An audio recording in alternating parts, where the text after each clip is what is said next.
So Power Slap dropped another one of the prelim fights from Power Slap 8. This one was the Jewel Scott versus Zane fight. This was a big fight for Jewel coming in. Prior to the updated rankings, when this would have happened, he was the number one contender. So it was very important for him to get a win if he wanted any chance of getting the next title shot at 170. Um, so as far as the fight goes, this was a horrible fight. This was not a good fight by either guy. It was definitely way worse on the Zane side. Um, but overall, it wasn't really even like enjoyable to watch. It was pretty painful to watch, if I'm being honest. Um, so Jewel won the coin toss, so he was slapping first against Zach. On the first slap, Jewel landed a clean slap, but it was way too much finger. Like, it was definitely clean. It had some speed on it, but it just too much finger landed and not enough of the palm. So it was really a miss swing by Jewel, and Zach was just able to eat it very easily. Um, you really have to capitalize when you get the first slap. Like, you got to understand that one once you start taking slaps, it's quite possible that your ability to give a slap will be hindered. So that just makes it so much more important to be able to take advantage of the first slap because you're 100% there.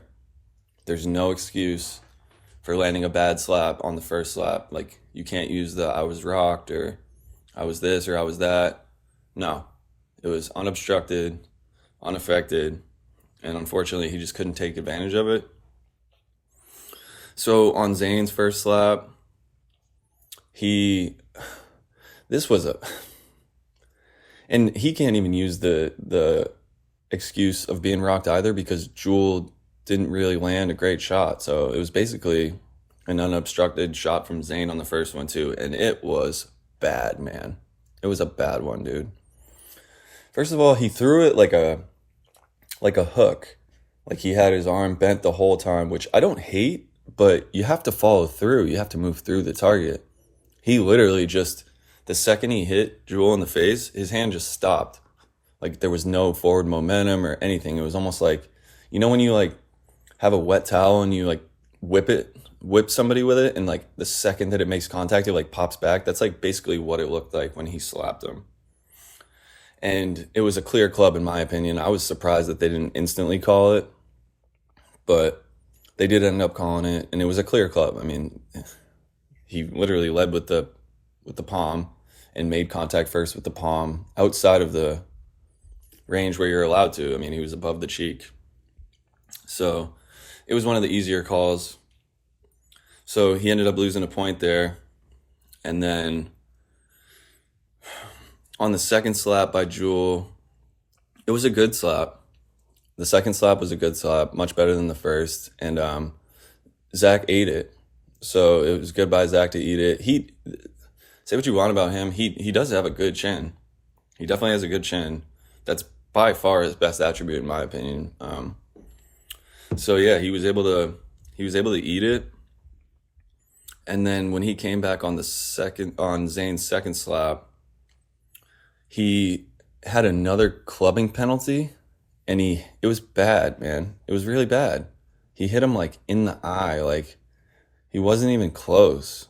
And this is where it gets dicey because they ended up calling a flinch on Jewel. And okay. This was one of the worst calls I've ever seen. Like,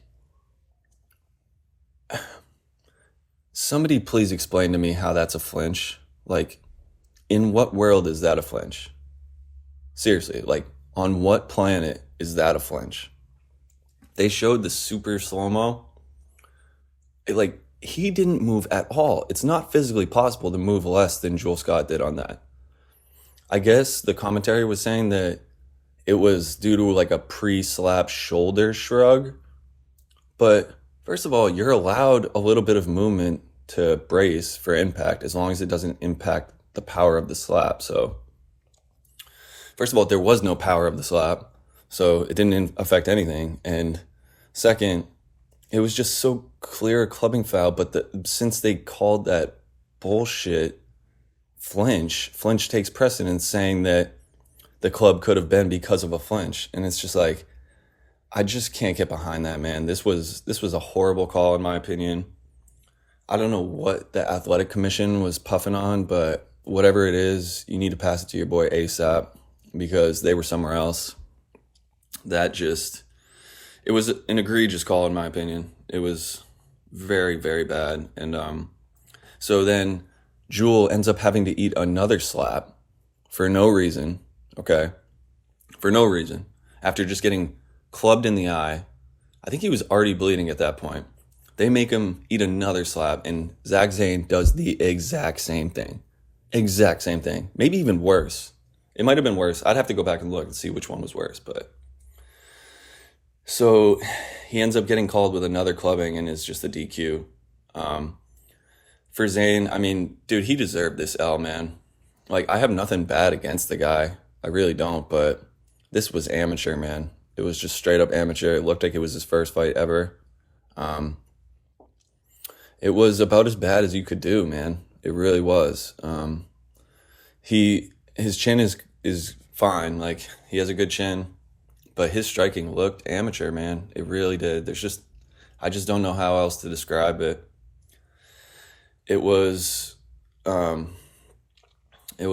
a good performance by either guy, but at the end of the day, like, be a little bit lenient towards Jewel because he kept getting clubbed in the eye. But I mean, at the end of the day, Jewel did have an unobstructed first slap and he just couldn't capitalize on it. So yeah, was not a good fight. And for Jewel, I mean, he gets a DQ win, but it's just not enough to get the next title shot. I mean, Muniz went to a war with Blackburn for 5 rounds in a back and forth fight, and I don't think there's anybody that doesn't want to see that fight again. So if you watch this fight, despite him being the number one contender, like, if you go back and watch my welterweight video, I actually called the rankings. Like, it was like 3 weeks ago. I said exactly what I thought they were going to do, and they did exactly what I thought they were going to do. So, and rightfully so. I mean, Jewel, off this performance, he just doesn't deserve to stay the number one contender over Muniz. So I'm glad they put Muniz at number 1 and Jewel at number 2. Look, I'm a Jewel fan. I think he's a good slap fighter. And it was a tough matchup. Like, not because it was a tough matchup like Zane is really good. It was a tough matchup because it's like Zane's the type of guy that's hard to look good against. He has a great chin, so it's tough to put him down or out. So that makes it tough to look good. And then on top of that, he's super live for fouls. So it's very possible that you could end up with some sort of a DQ or an asterisk win when you fight him. So it was more just unlucky matchmaking by Jewel. I don't love the matchmaking by Power Slap, I have to be honest.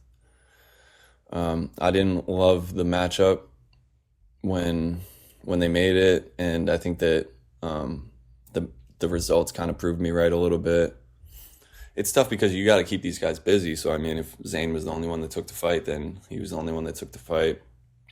For Jewel, I talked about him in like the welterweight video that I did in the past. I would love to see him go against KO Chris. I think that could be a banger.